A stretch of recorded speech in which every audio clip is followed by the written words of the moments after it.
you might see here at the top, on the top of there, it says moon. You might be able to read those yourself.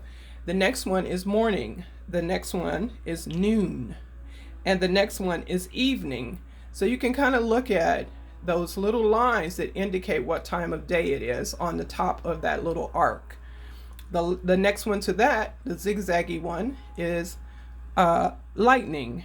Then we have next row, rainbow, teepee, blossom, rain, campfire. Then we have hunt, happy, spring, fast, deer. Then we have birds, rock, man, woman, river, summer, sun, sad, camp, horse, tracks. Then we have friendship, good luck, good crops, war, and bear.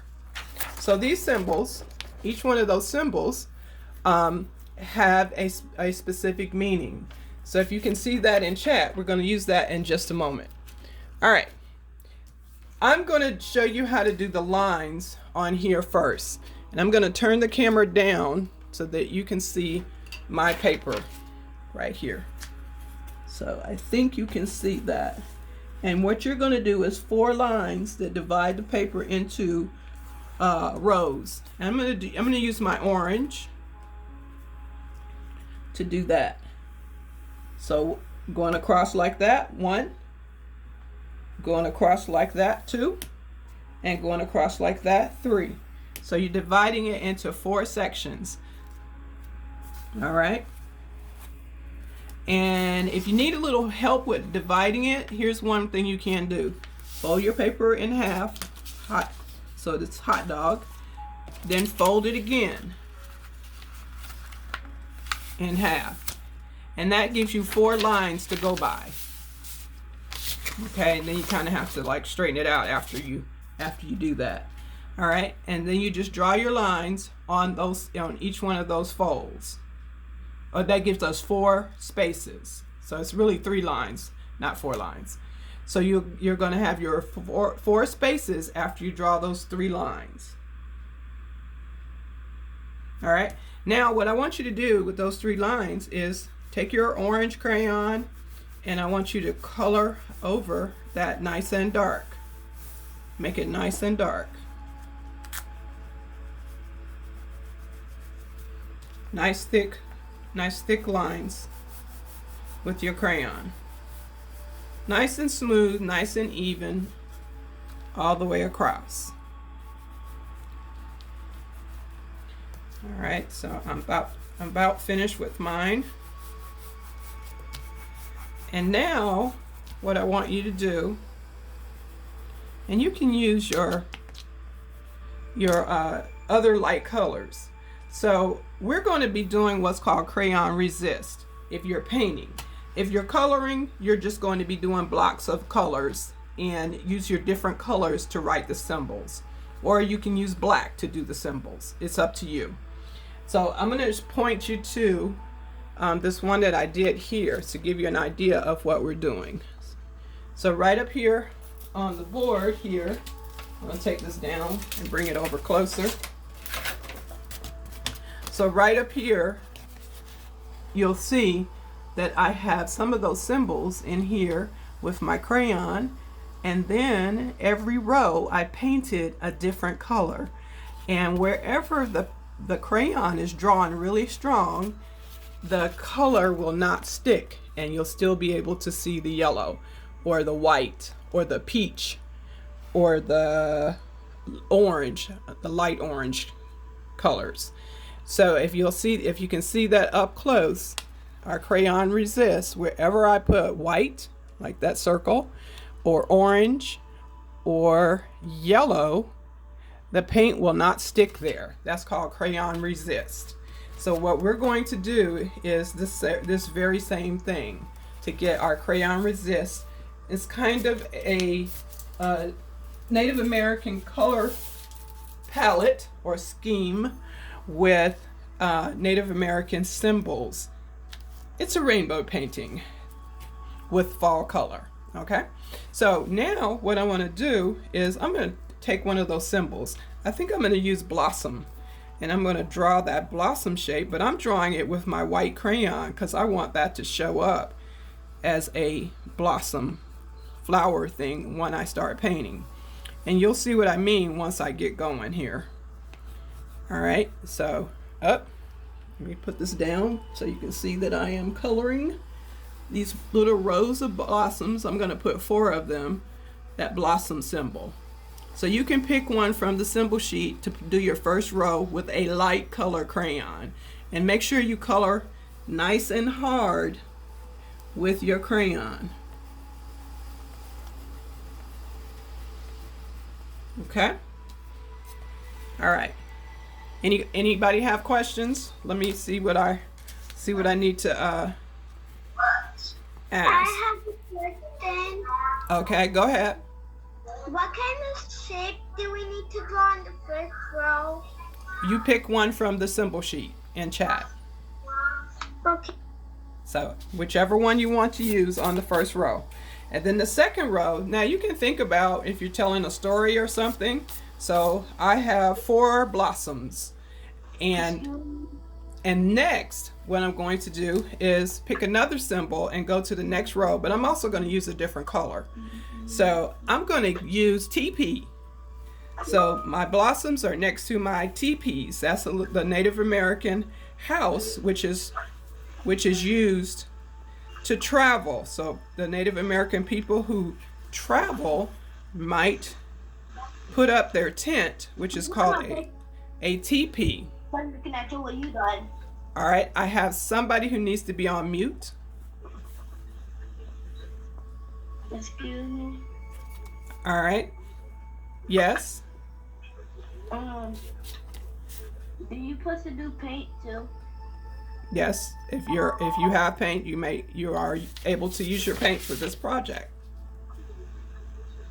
All right. So I put a row of teepees there.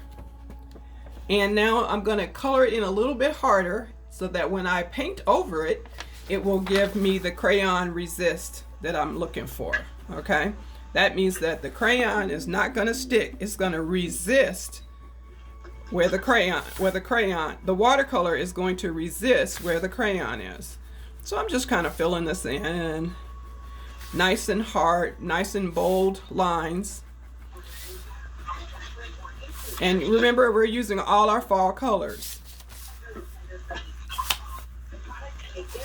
Anthony, please get on mute. Thank you.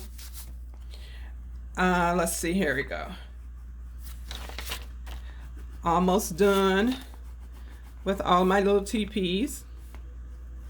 And once you put a bunch of teepees together, that really means camping or a campsite where there are a bunch of people all camped together in their teepees. Now there's all my teepees in a row. Next row I want to use, let me see, I think I'm going to do mountains. And you can do mountains with the zigzag line or the 3 little humps that you see in that picture. So like that is a shape I can draw with I'm going to use, this time I'm using my peach color. Now these are all colors that you might find in Native American artwork. And these light colors are hard to see on the paper, and I'll show you on mine. You can barely see that peach, but you can definitely see the orange. Okay. So I'm going to do a row of mountains, mini mountains, camping near the flowers, the blossoms. So kind of sometimes you can make a little story with your symbols. The one that I did this morning has mountains and what stands for daytime. So I put 3 circles, that's 3 days. And then I put the zigzag for mountains. And then I put friendship, the 2 arrows that are crossed over. That's a symbol for friendship. So 4 friends went to the mountains and spent 3 days. It tells a little story. Okay, so I'm not going to finish doing all the symbols. You can go ahead and finish your symbols. I'm going to start demonstrating how to use your paint. If you have crayons, you're going to take your other colors like your violet, your brown, your yellow, your orange, and like for example, what you would do is paint right in here. I mean, paint or draw right in here around all these symbols with your other fall colors. So if you got orange here, then you might put yellow or violet or brown outside the TPs, and then you can color the TPs whatever color you want them. All right, but you're using all the fall colors, what fits right in with the colors that are used in Native American art many times in the different nations of people. They may, in their artwork, they may use any of the natural colors from the landscape. Okay, now let's get my brush and let's get started with a little paint and the crayon. Those who are working with crayon, you go ahead and start coloring in after you get all your symbols on your sheet. Those who are working with paint, this is what you do. So I'm going to go right up here to this first row where I put the blossoms, and I'm going to use my light orange color, and I'm just going to go left to right across that paper with my watercolor, filling in swiftly. Don't rub too much, just filling in that area, and you will see that up close my blossoms appear in the crayon resist method. So that little blossom symbol is showing up there. So I've just finished filling in the color there. Get it all colored in. Now I'm going to go to the next row, and I think I want to use violet. That's one of our fall colors. So I'm going to just swiftly paint left to right, adding my violet right over those symbols. And that's basically what you do with crayon resist. All right. And finish that row. And let's see, can you see what I'm doing here? All right, and that row is finished. And now I'll go to the next row and I'll pick another fall color. Let's see. I think I'll go with yellow on the next one.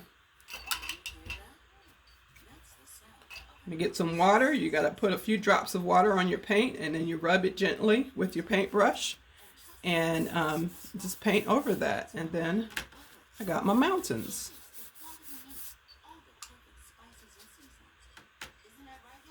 Now I use the peach with the yellow right here, and so that means I got to make my yellow pretty dark so that my mountains will show up, since I used the peach color.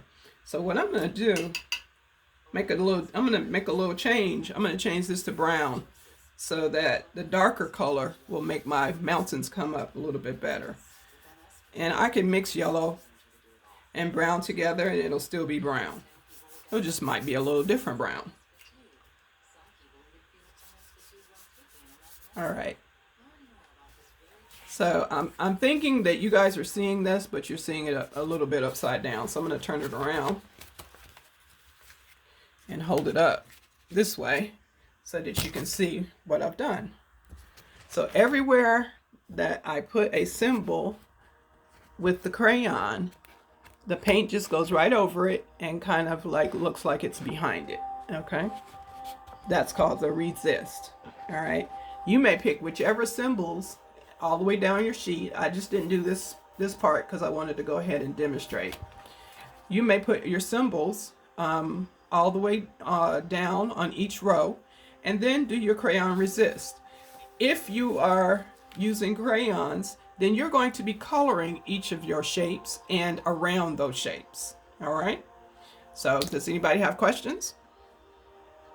I do see Kylie's hand up and Thurga's hand up. So if you have a question, let me know.